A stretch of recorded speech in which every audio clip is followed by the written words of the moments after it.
This is Hidden Killers with Tony Bruschi. Here now, Tony Bruschi. Welcome back as we continue to break down the jailhouse calls between Stephan Stearns and his parents. Stephan is accused of being the murderer of Madeline Soto and also the abuser as well. He's charged with child exploitation.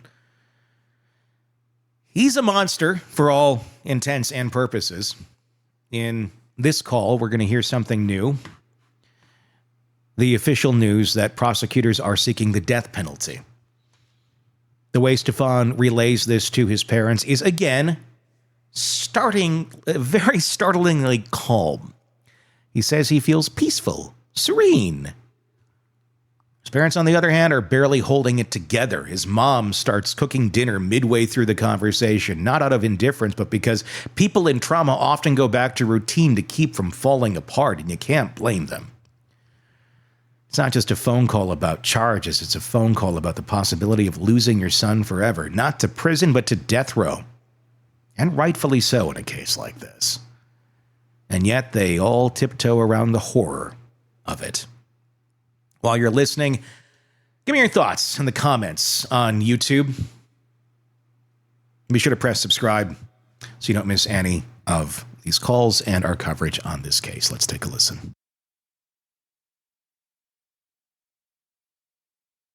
Hey there. Is this a good time? Yeah, I tried to get the call the first time and it just disconnected us, so I don't know. When it goes to voicemail, it just auto refuses. No, it didn't go to voicemail. I was trying to pick it up. So. Okay. Are you at home? Yes. Why? Oh, I was just wondering if you were around, if both of you guys were there. We're both here. All right. So did you hear from my attorney yet? Yes. Okay, so you got the news then that they filed this morning to seek the death penalty. Yeah. How are you guys holding up? Well, we're just waiting for this to play out. So, you know. Yeah. So, Debbie, your mother said that you were officially charged with murder. I didn't know about seeking the death penalty. I didn't hear that. Yeah, well, it was always a possibility. And the level they charged me at, obviously, you know, if they seek it, there's a good chance that they can get it. So at 10 o'clock this morning, they officially filed for intent to seek death. Well, it won't happen for a long time, according to your attorney, if at all. And from what we heard, your judge does not like the death penalty. He thinks it's too lenient, and he would rather have you in jail for the rest of your freaking life. Oh, wonderful. Yeah, I hate to say it, but I'd rather have you on death row because you're in more seclusion and you're not really with the bulk of the population of the people. Well, I hate to say it, but I'd rather be on death row too because I agree with them. It's a much easier way out. Yep. I'd rather, you know. And like she said, there'll be appeal after appeal after appeal, and yeah, she said it could take up to 25 years for them to finally get around to executing me if I'm found guilty. Yeah, and by that time you might welcome it, but we won't be here to see it. By that time, it's about all I've got in me to serve anyway, so. Yeah. I'll see what the point is. They said you were put.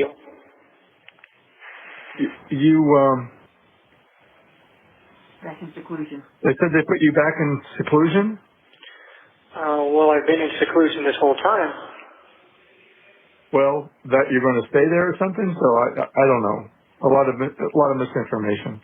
Yeah, well, I'm still in isolation, yes. I'm still in medical, although they moved me to a different cell here in medical, but this one has a bed at least, or I should say a platform to put my mat on.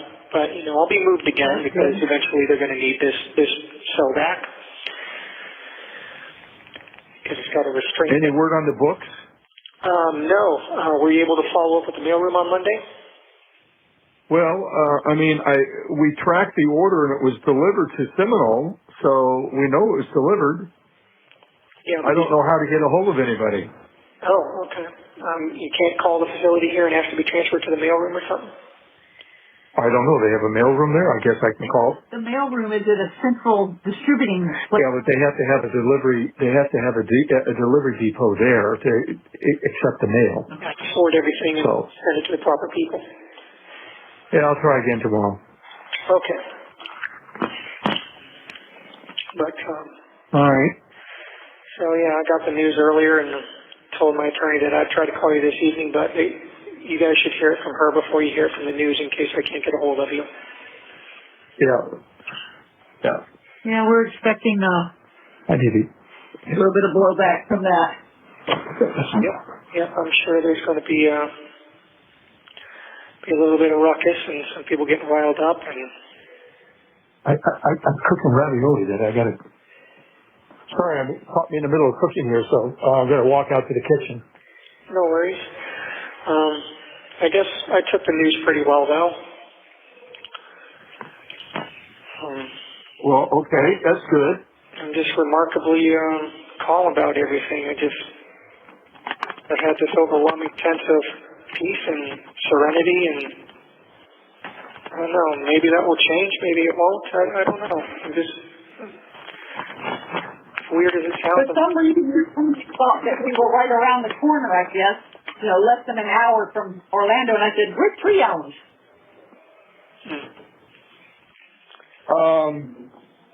So, I mean,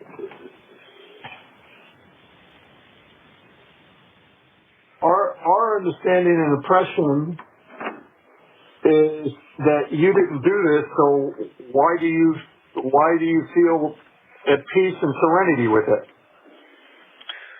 I don't know. I guess whatever happens, I don't know. Yeah, I mean, are you going to be accepted? Going to be the fall guy for this? Is that the deal? Well, I think between that and the prospect of spending the rest of my natural life in a very miserable place before I eventually die alone with no one to care about me or give a shit that I've passed on, I don't know. I think. Well, I mean, I think whoever's involved in this needs to have justice served on them. I mean, if you're not part of this, then let's get that cleared up. I mean, it's not for you, for the family. I'm pretty positive that this was all an accident. I'm not sure that any one person is to blame. Maybe no one's to blame, or maybe everyone's to blame a little bit. I'm not sure, but honestly, there's no grand conspiracy here to hurt her. Were you awake when sent her into the room with you? Yeah. And she was fine when she came into your room? What time at night was that? Maybe 11-ish or so, I'm not sure. Okay, so she was fine, so what happened between 11 and whenever you found her? Well, that's the million-dollar question, isn't it? Yeah. I mean, when you say you were out of the room, for what length of time were you out of the room? I don't know. 15 minutes?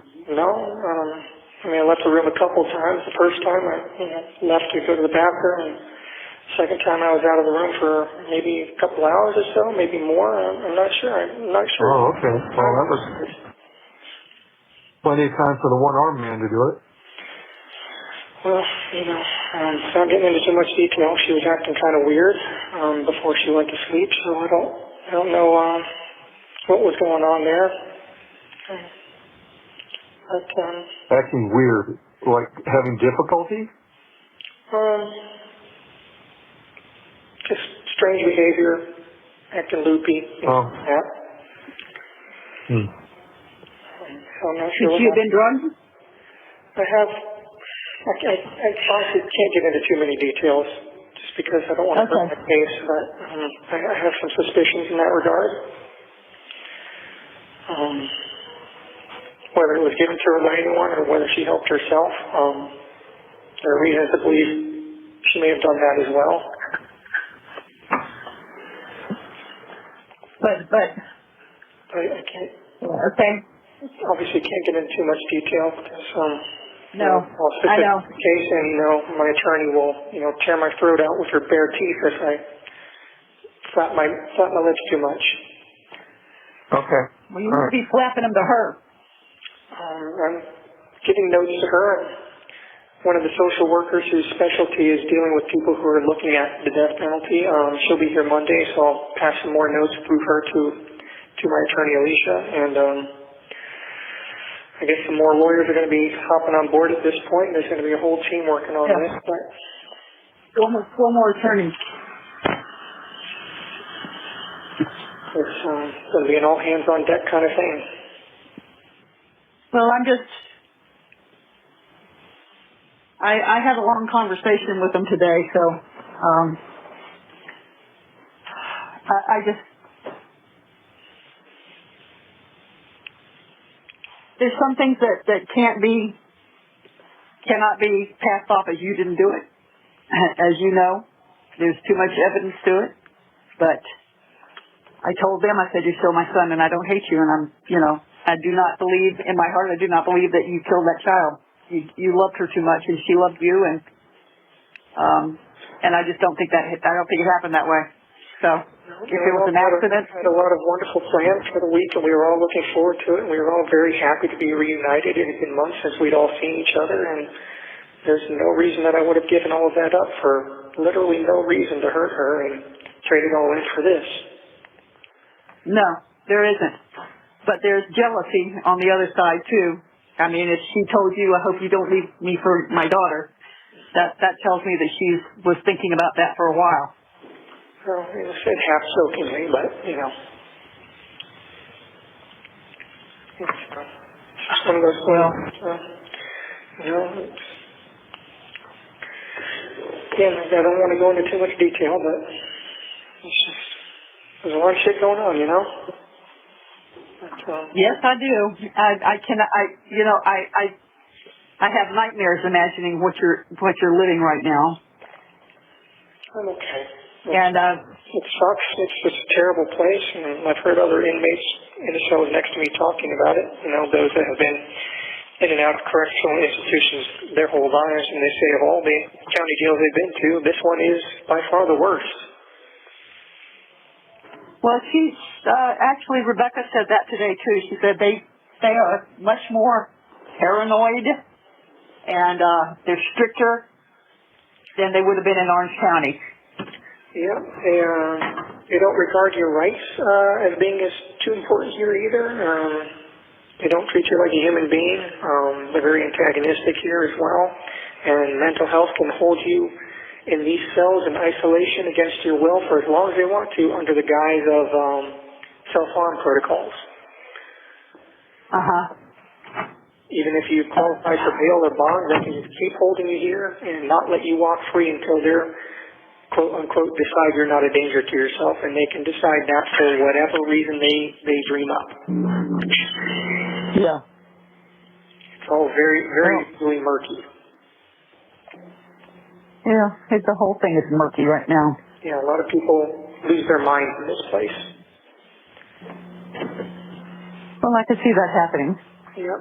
And, I hear and see people that go into these isolation cells like I'm in, and they start losing it completely and breaking down after 2 or 3 days. Well, you're stronger than that. Yep, I've been in here for over 3 months now in isolation, and I've never once lost it like that, so. But you know what? Truth be told, you've never been one that needed to have people around you. You didn't need it. It's nice to have them, but you don't need it. It's just. Yeah. I just keep telling myself that there are people that have survived worse than this, and this is not going to kill me, and this is not going to break me. Okay. Don't let it. No, I won't. I'm determined not to. Know that we're here. And I keep telling myself. I understand that if we can get this car sold, or we can get some money for your account there, I understand that you can actually, like, maybe pay $5 to see a movie or something on those tablets. I don't know about It's like a penny. I don't know if it's a penny a word or what it is with the text messages, but you have to keep them brief. Okay. Hey, while I'm thinking of it, can you, that smart connections or communications, can you send your passwords for some of your accounts, especially Spotify, because I keep getting billed for monthly for Spotify? There's the 1 minute number. Yeah, I can try to pass those along to you. Or give her to your attorney and have her do it. If nothing else, I'll do it to the social worker on Monday. But I keep telling myself every day, repeating this mantra, patience and faith, patience and faith. I just have to have patience and faith. Yes, you do. And I keep praying to God for deliverance, and I just have this overwhelming sense of serenity, and I hope that's His way of telling me it's all going to be okay. Even if not, regardless, what it is, Stephan, it's His way of letting you know that regardless of what happens on earth, you've asked for forgiveness, He's forgiven you, and you're not going to be penalized further. I'll try to call you back in 15 minutes, but if you don't hear from me, I'll call back in the next couple of days. Okay. Love you. Love you too. Bye. What did you get out of that one? Tell me in the comments section on YouTube. Stephan's claim of serenity here might sound spiritual. It also fits a familiar psychological profile, which some experts call detachment under threat. What does that mean?